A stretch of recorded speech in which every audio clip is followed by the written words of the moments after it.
have you been watching? Yeah, I don't think there's any questions so far. Maybe there are others from the audience. Okay, perhaps we can they'll get folded into the panel then if there are questions. Okay, so let me go ahead and introduce our panelists as the videos end up. So we have a very distinguished panel consisting of Boaz Barak is already his video is already pinned. He's from Harvard, and Boaz has done really fantastic work in crypto to begin with, and black box obfuscation and so on. But then he's since worked on complexity theory. He's the author of a famous book with Sanjeev Arora. So welcome, Boaz. Boneh from Stanford. Dan, Dan actually works on supposedly the applications of crypto to security, but he's actually done very foundational work in cryptography as well, as a theorist. So including sort of introducing concepts such as identity-based encryption and multilinear maps. We have Daniele Michiancio from UCSD, who is, I think he's been working on lattice problems ever since his PhD. He worked on lattice algorithms and lattice problems and the foundations of lattice cryptography. So it's very appropriate for today's panel. And then Michele Mosca from, who is at the University of Waterloo and the Institute for IQC, the Institute for Quantum Computation at Waterloo. He's worked on extensively on quantum algorithms and on quantum safe cybersecurity. He's actually founded a company called Evolution Q, which focuses on this subject. So it's really great to have all of you here in the panel. So for the purposes of the panel, let me broaden the scope a little bit. So Mark gave us a fantastic talk about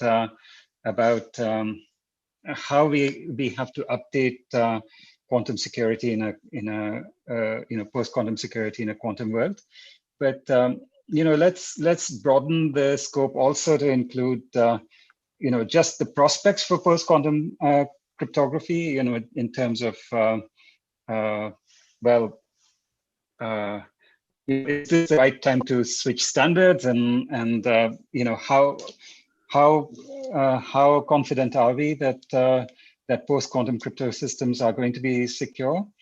And then also beyond that, if you look at LWE, then even in the process of defining LWE, I mean that itself resulted from looking at quantum algorithms for lattice problems, and in the process it triggered something of a response in cryptography through homomorphic encryption and obfuscation and so on that were made possible by this new primitive. So I'll just ask the panelists to speak for a few minutes about whatever they wish to address, including Mark's talk as well as any other issues on this subject. So you can go around, starting with Boaz and Dan, and then Daniele and Michael. Sure. So so thank you, Mark, for the talk. And I do agree that there is more to post-quantum cryptography than lattices, but lattices are right now, I guess, a major a major component of public key crypto based on that is at least plausibly secure with respect to quantum adversaries. And yeah, I think in terms of whether let's say lattice-based crypto will be adopted as a standard, I mean, I think there is some sense in which maybe it's a good thing for crypto that the quantum computers are coming, because there is something very elegant about LWE as a source for all. It has been shown to derive a great many crypto applications, including several that we don't know how to base in other assumptions. So in some sense, maybe, if quantum computers didn't exist, cryptographers would have had to invent it. So we would move to this very nice unified way. So I don't see I think factoring a discrete log-based cryptography has a 30-year head start, so it has been heavily optimized, and it's more mature than lattice-based crypto. But maybe it's because I'm a theorist, but I don't see an inherent obstacle as to why these new standards you wouldn't switch to new standards. And I guess it a little bit depends on whether the application is for signatures or for encryption. If you're trying to use cryptography for integrity, then you might not be worried about whether a hypothetical machine is going to be built 15 years from now, because the intended recipient is going to verify your message today. But if you're sending out something that is a secret, and you think it might still be a secret in 15 years from now, then you are worried about a hypothetical machine that would be built 15 years from now. And it could be the case that just the prospect of a machine existing is enough for us to change to a whole new standard. And then maybe there is even no point in building a machine anymore, because no one is using those crypto systems.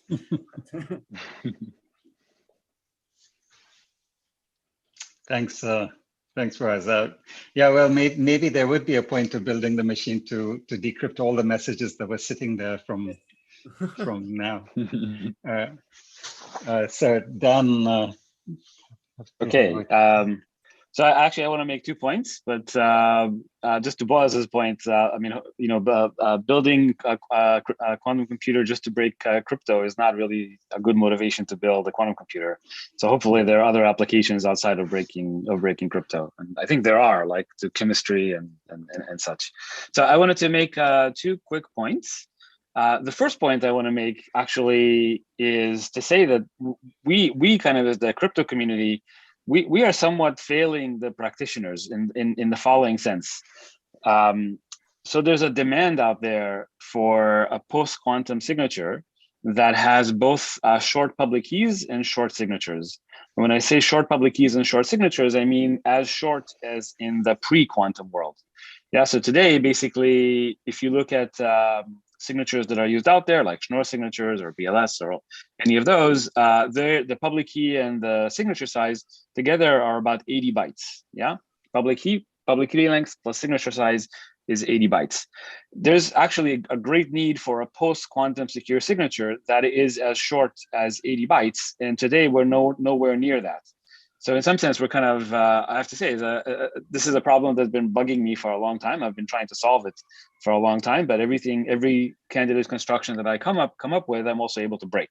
So it's been, I'm kind of looking for help. And I say that by us not providing this, we're kind of not responding to the needs of the community. So that's a challenge. Dan, could you say how far from AT you are now?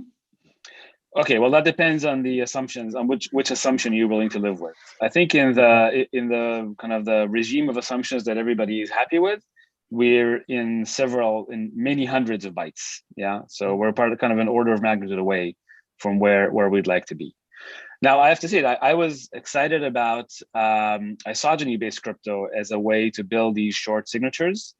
In particularly the isogenies that come from supersingular curves, but I'm actually less optimistic now in that they would give short signatures. But this is, again, it's a really, really excellent question in trying to do it. So that's one thing. I wanted to kind of bring up this challenge, and I hope that people can jump on it and propose something that's as short as we need. The other thing I wanted to say is actually kind of building on Mark's talk. There's a story that I like to tell that it's kind of cute, I think. So Mark, did you mention Mac security for Macs in the quantum settings? I did not, no. Yeah, so it's a cute story that I guess is in a paper that Mark and I wrote many years ago, which is on the security of just Carter-Wagman Macs, right? So the Carter-Wagman Mac is like one of the classical widely used Macs in the real world. And I think it's kind of amazing that if you allow the adversary to issue kind of quantum message queries to the Mac signer, yeah. So the adversary submits a superposition of messages, and he gets back a superposition of Macs. It's really kind of amazing that the classic Carter-Wagman Mac is simply insecure in those settings. Yeah, it just breaks. And the reason it breaks, I think, is even more amazing. The reason it breaks is because if you want to interpolate a line, classically, you sort of have to make 2 queries to get 2 points on the line. But if you're allowed to make superposition queries where you give a superposition of X's and you get a superposition of Y's, where the Y's are points on the line, amazingly, it turns out only 1 query is sufficient. Yeah, you can interpolate a line using only 1 query to an oracle that has the line in its head. It's kind of counterintuitive, but it's true. And so that actually is enough to break the Carter-Wagman Mac. And as a result, something else needs to be done in the quantum settings other than a quantum Carter-Wagman Mac. And it turns out the answer is, instead of using 2 wise independence for a Carter-Wagman Mac, you need 4 wise independence, and then things become secure again. But it's kind of a cute, really bizarre fact about quantum oracles, that you can interpolate a line using 1 query and its implication to Macs. I should say that that's actually been generalized quite a bit, in that if you have an oracle that will let you evaluate a polynomial of degree D, classically you would need D queries to interpolate the polynomial.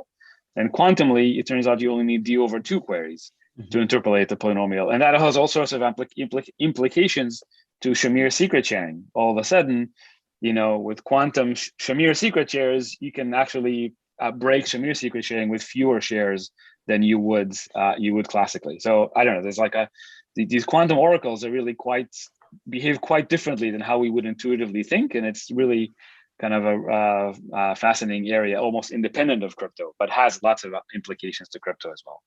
So I'll stop there. Thanks. Okay, thanks, Dan. That's great. Danielle. Yeah. Okay.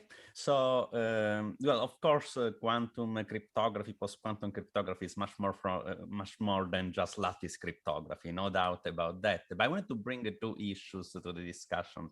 One is that, so this is not the first time that as we consider a more refined and perhaps even more realistic view of what reality, the real world is, we find out that there are issues that should be taken into consideration when evaluating the security of cryptographic primitives. And one such setting is, for example, when you consider security against the side channel attacks, for example, timing attacks to cryptographic primitives. And it is clear that an adversary that has access to timing information or power consumption information may get an edge, and these attacks have been exploited in practice.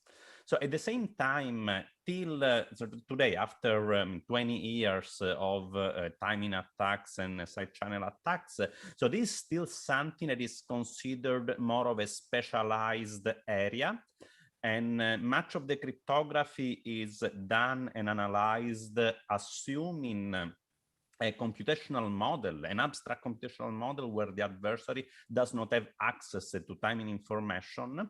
And securing cryptographic functions, cryptographic primitives against side channel attacks is still considered very important, but it is somehow separated from the part of the crypto design. Is considered to some extent an implementation problem, and there are people that specialize on how to implement given cryptographic functions in a way that is resistant against channel attacks. And there is a host of techniques that can be used in that setting. So the question is to what extent you may try to approach the problem of quantum security and post-quantum security in a similar way.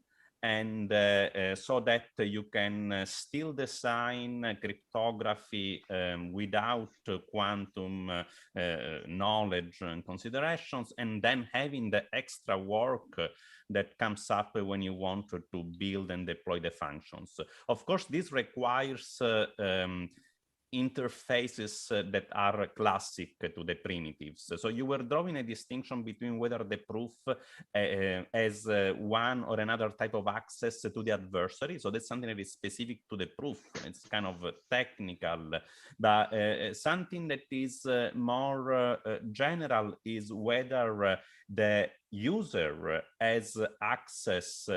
So if the implementation is supposed to provide an interface to encrypt, for example, superposition of messages, or it only provides the ability to encrypt the classical messages. And you may consider the first one as a new or extended cryptographic primitive. In some sense, they have different input-output interface at the user level. So you may think of one to be an extension of the other one. Now, if you settle for a classical user interface where the messages being encrypted are classical, the ciphertexts are classical, and so on. So this is something that in principle one could think of address at the implementation level by specifying that whenever you implement a cryptographic function, you should do it in a way that the encryption hardware observes the message being encrypted so that it collapses to a classical message, and it just does not provide the ability to compute encryptions of message superpositions. And you could do something similar also for other primitives. So I don't know to what extent this is something feasible or something that would address part of the concerns that you were bringing up. So the other issue that I wanted to bring up is, okay, so maybe it is interesting to look at these enhanced cryptographic primitives where you can encrypt the quantum superposition of a message. But rather than looking at it as a way to protect the primitive against adversaries that may do that to try to trick the scheme into breaking and being attacked. So another question that you may ask is, so are there uses for this? Are there, so we use encryption to build all sort of higher level protocols in cryptography. And so are there other cryptographic applications building other more complex primitives where you can make an interesting use of this enhanced fully quantum encryption scheme that allows to compute the encryption of quantum messages. Now, I don't know the area very well, so I don't know. Perhaps there is already some work along these lines, but I wanted to ask you if there's anything like this, or if you see that as an interesting possibility, as encryption of quantum messages being used to build richer cryptographic applications. So to make use of it to do something that otherwise would be hard to do using a classic encryption scheme, which only offers the ability to encrypt classical messages. Great, okay. Thanks, Daniele. Yeah, that's a really good question that I think we should, maybe Michele. Yeah, thanks everyone. I mean, I think this is a really exciting time to be a cryptographer. Usually, you know, when we show up with better cryptography, we're viewed as people bringing a gun to a knife fight. Like, just why are you here? Cryptography is not the problem. And I think quantum maybe changes that mindset because it's a concrete threat. It's not here yet, fortunately, but it's not a 1% chance that everything systemically collapses. It's an acceleratingly increasing chance that we're going to have the systemic threat. So suddenly we have a case to be taken seriously, and we can revamp our cryptographic tools and approaches in practice, and not just, you know, develop more theory that many of us would like to see applied and it doesn't get applied. And if we do it proactively, we can not just be resilient against known quantum threats, but we can deploy a lot of these better practices we all know and build more resilient systems that are resilient to other threats, both known and unknown. So I hope we can change sort of the mindset toward not just more secure systems, but more resilient systems. So, because again, in practice, people look at this as a risk management problem, and then do I really need better crypto? And it's a hard enough sell. Like you think the pandemic would get us to appreciate that maybe we should prepare for that 1% chance of something really systemic. That's a very short-lived window of awareness. We're going to go back to amnesia bias in a couple of years, probably. So I think we have a very special time to really bake in more resilient practices. And another thing, I guess, it's also, we're at a very special time in the era of crypto, in that a lot of these tools beyond just signatures and key agreement encryption are actually getting taken seriously, maybe, and that's wonderful. And we want to support that and make them either quantum resilient or at least have a pathway toward quantum resilience. So I guess I just want to highlight, given this special era where we have a special opportunity for a lot of these great possibilities to actually get deployed in practice, a few things that might be nice, or maybe if we get better as a community at offering a practitioner's guide to the real world, the practitioners, because it's hard to decrypt what people are saying. And if you take things too literally, they think, well, this is weird ivory tower stuff I don't need. It's like, no, you don't get it. So I think we have to explain why provable security, how to interpret it and use it, how to make the right trade-offs. Like, if I'm going to absorb, Dan talked about performance, like that's a real thing, and it's a real constraint. And if I'm going to go to, for a given size key, is it better to have a worst case to average case reduction or more bits of security against known attacks? I don't know, but those are the kinds of trade-offs people need. Like, there's an art to it. There's a science part and there's an art part. Another thing I find when I, work with clients, and a lot of crypto can be replaced with more trust assumptions. And I'm not aware of a really simple framework for just talking about different kinds of trust assumptions. Like a certificate authority is a certain kind of trust assumption. You're not trusting secrecy. It's a short-term authenticity thing. And so somehow framing the trust assumptions so you can compare them, and how do you trade them off against cryptographic assumptions? Another thing which I notice is not really, if it exists, it's not well practiced, is how can we have formalisms that better deal with degrading computational assumptions? Right, a quantum computer coming and breaking our current tools is an example of that. And when we tried to articulate advantages of quantum cryptography, for example, we realized the language really wasn't there. And that's useful when you're dealing with long-term confidentiality or long-term data integrity. And lastly, can we turn, as we go after crypto, we have one crypto migration after another, and we go through the same pains. It's really becoming, we need to get better at this, because the knife fight already is a gunfight, and it's going to be a bazooka fight and a worse soon. So we have to get more, better building blocks for building secure systems, both the technology as well as sort of the human practices. So can we develop a more well-defined science of cryptographic agility and cryptographic migration? It's largely treated as an engineering problem, kind of like Daniele was talking about side channels. Yeah, that's the engineer's problem. Well, maybe there's something cryptographers can do too. And for example, Shai Gueron did some nice work, and others on, like, here's different ways to do hybrid key agreement, and here's the pros and cons. So there's probably some nice cryptographic work to be done too, in terms of agility and migration. Oh, great, thanks. So Mark, would you like to respond to any? Sure. I guess I'll answer the question about sort of positive applications of security against superpositions and stuff like that. And I guess one point is that if you're honest parties that run in quantum protocols, they don't have to run a classical protocol to encrypt a quantum message or something like that. And there are encryption schemes out there, or authentication schemes, what have you, for encrypting or authenticating quantum states. So that doesn't mean that a classical protocol that allows you to encrypt quantum states isn't useless, but maybe it has sort of a narrower application. And the other point is that some things are just downright impossible.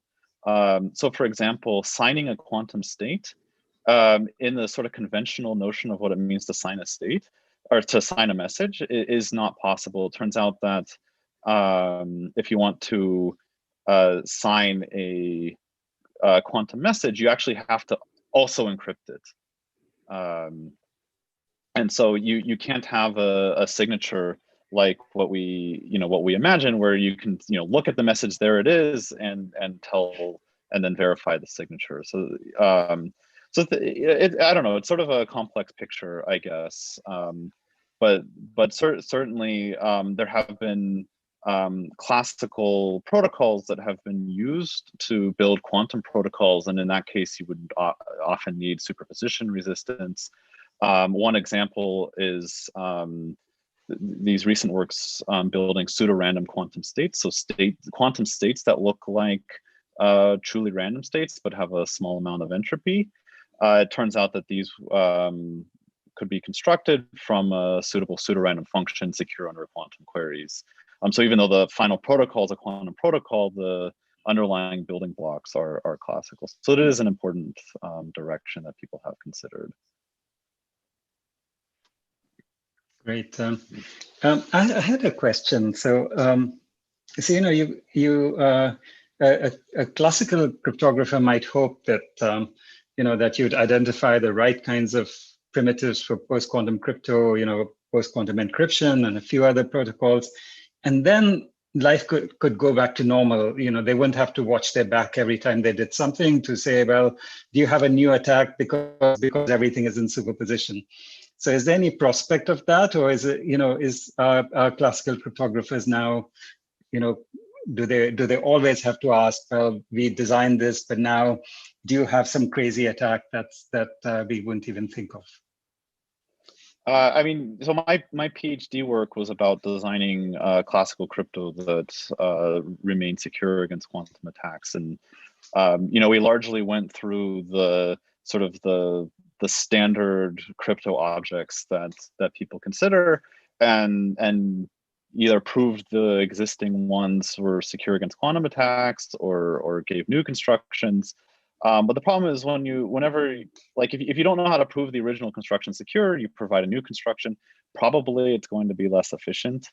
And I guess there's a question of is that trade-off worth it, given that we don't know if these superposition attacks will end up being relevant or not, or to what extent they'll be relevant. Yeah. So the question, I think that often the question we got was, it's hard enough to keep quantum state alive when you want to keep it alive. So how are you expected to keep it alive when you're trying to prevent the adversary from issuing quantum queries to you?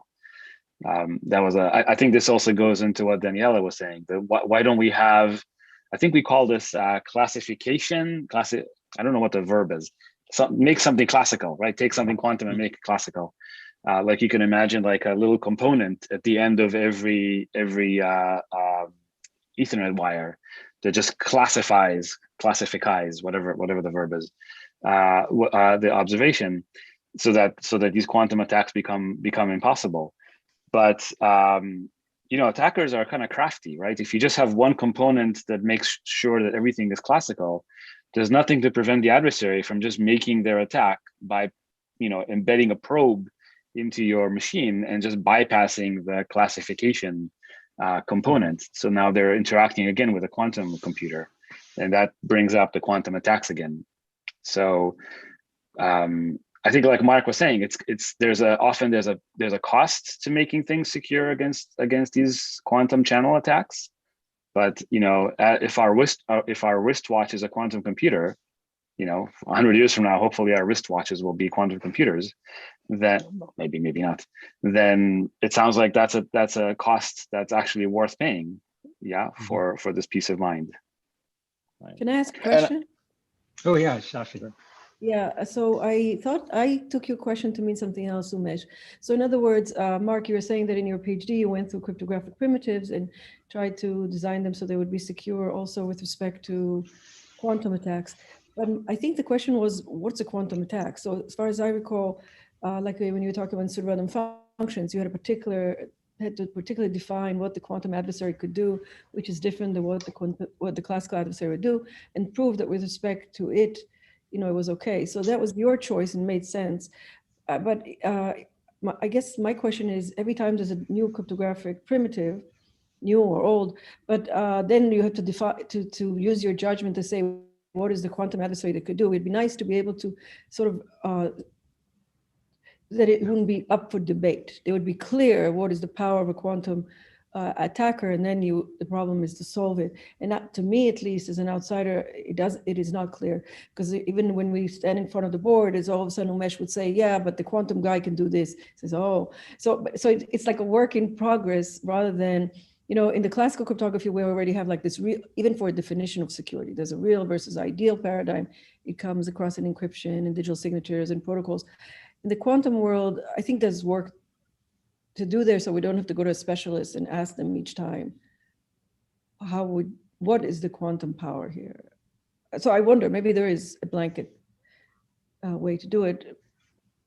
Yeah, I mean, I think it's very unclear, right? The example, as the examples in the talk show, like some of it depends on what your assumptions about the real world are. Like, is the attacker going to be able to influence your messages in a quantum way? And then also even in the security proofs, like there's basically for any primitive, there's probably a straightforward generalization where you just replace probabilistic polynomial time with quantum polynomial time. But is that enough? And it's not always enough even for the security proofs. So there's both like the sort of modeling question of what we might think the adversary is capable of doing, but then there's also just like, how do we get the proofs to work?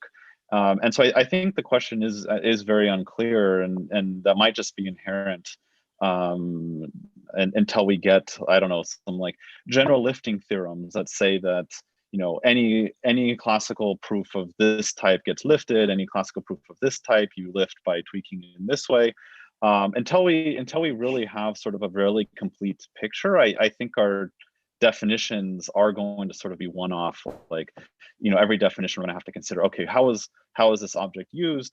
Is it used in a way that the classical definition can just be sort of tweaked in the obvious way, or is it going to be used in some different way that requires revisiting the definition? I think Scott makes a very good point in the chat where he says, that the attack surface, even for classical primitives, there are many definitions, right? So there is chosen plaintext, or chosen ciphertext, non-malleability, and then there are side channel attacks, like Daniela said. So you might want to kind of separate out. There is this very base definition, which Mark called post-quantum security, where you say the attack surface and the interaction with all the communication is classical. All the attack surface is as it was before, but the only thing that the adversary can do is just run a quantum computer in the background to do computation. And even then, we don't have as many, maybe as general lifting theorems as we want to, but at least we have some of them. But then once you allow quantum channels, maybe Daniela's view is the right way to view it, is just to think of it as an extra side channel, a quantum side channel. So along the same line, another dimension to look is in the classical setting, we also have a standalone security, concurrent security, different interaction models. And in fact, I would argue that these things are very important, whether or not you also bring the quantum component into it, and having better ways to specify what type of interaction and execution model is being used. So having better ways to do that is something that would be useful in general. So that usually in cryptography we said that, oh, and the adversary can do anything. We want to leave it as open as possible, and assuming that the adversary has the power to run quantum algorithms, of course, is making a difference there. But the interaction of the adversary with the rest of the system is something that even in the classical setting is often a bit fuzzy, and we don't have a good language to really describe that. It very easily gets very, very technical. So it would be nice if we had a better way to do that, perhaps even with quantum. And but that's something that requires somehow to simplify the language in which we describe, if not the proofs, at least the statements. So is this something that you see as feasible with quantum? Yeah, I don't know. I mean, I think all of the difficulties that have been faced classically, everything just gets much harder quantumly. But you know, we've been I don't know. I think we've been making a lot of progress in sort of understanding quantum, and anything that we've done, you know, anything we've done classically, we'll probably eventually figure it out in the quantum setting, but it'll take that much more time.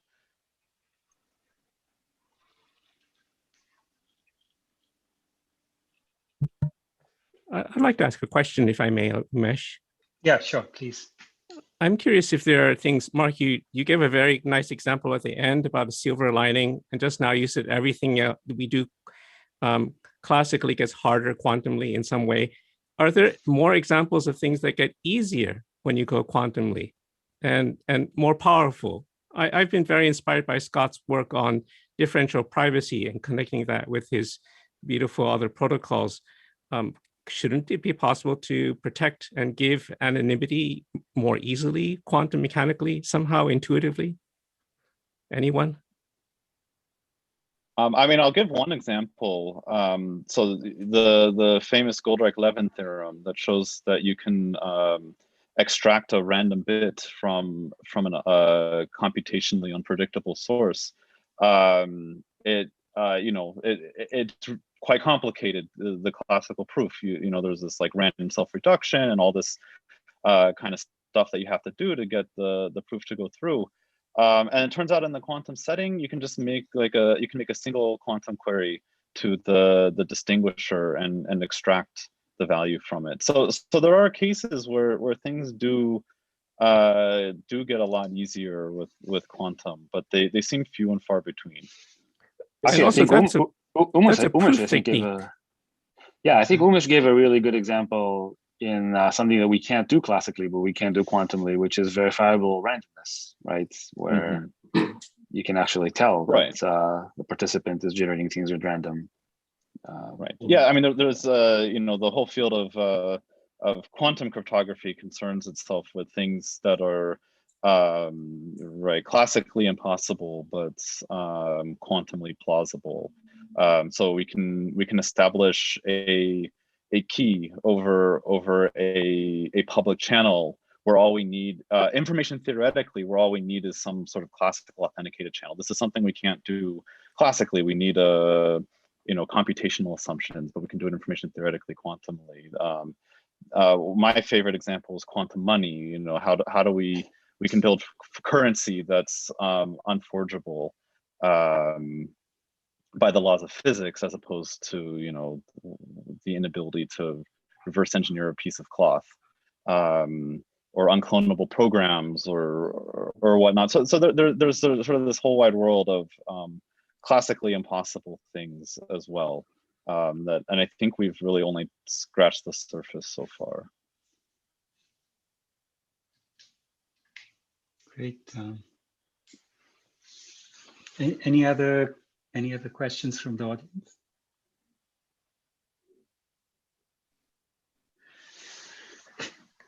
Actually, Umesh, if I can make just one quick point. I think often people always mention that like encryption is something that needs to become post-quantum soon, because if in 50 years we get a quantum computer, then people can go back and decrypt things that were encrypted today. What gets ignored is that there's a real need to also move to post-quantum secure signatures. And the reason that's the case is that all of our software update mechanisms depend on signatures, right? If I can send, I need to send you a software update, and you have to verify that it's correct using a signature. If we use a pre-quantum secure signature and all of a sudden somebody builds a quantum computer, then basically we're all dead, right? Because now all our machines will be basically forced to upgrade to some malware, and they'll all accept it because it will be properly signed. Yeah. And so just for the purpose of software updates, it's really quite critical that we move to a post-quantum secure signature very quickly, very soon, hopefully. Just to the off case, as Michele says, that if it's built in the next 10 years, we want to make sure that our software update mechanisms are secure so we can move to post-quantum secure encryption. Yeah. So between the two, I think it's actually really quite important to quickly move to post-quantum secure signatures, to deploy post-quantum secure signatures. Unfortunately, I don't see that being done in the real world. So that's something that I think we need to sort of push for more violently. No, well, not violently, more aggressively. Is what I meant to say. Yeah. And I think that we also have good solutions for this. In fact, we don't need to depend on anything fancy. I think just standard dumb hash-based signatures are probably sufficient for securing our software update systems. And that unfortunately is not currently a priority, and I think it should be. So I would echo that. And a lot of the theoretical, there's a lot of great work being done. Like the NIST process, I think, is a very positive step, but there's a gap toward the adoption.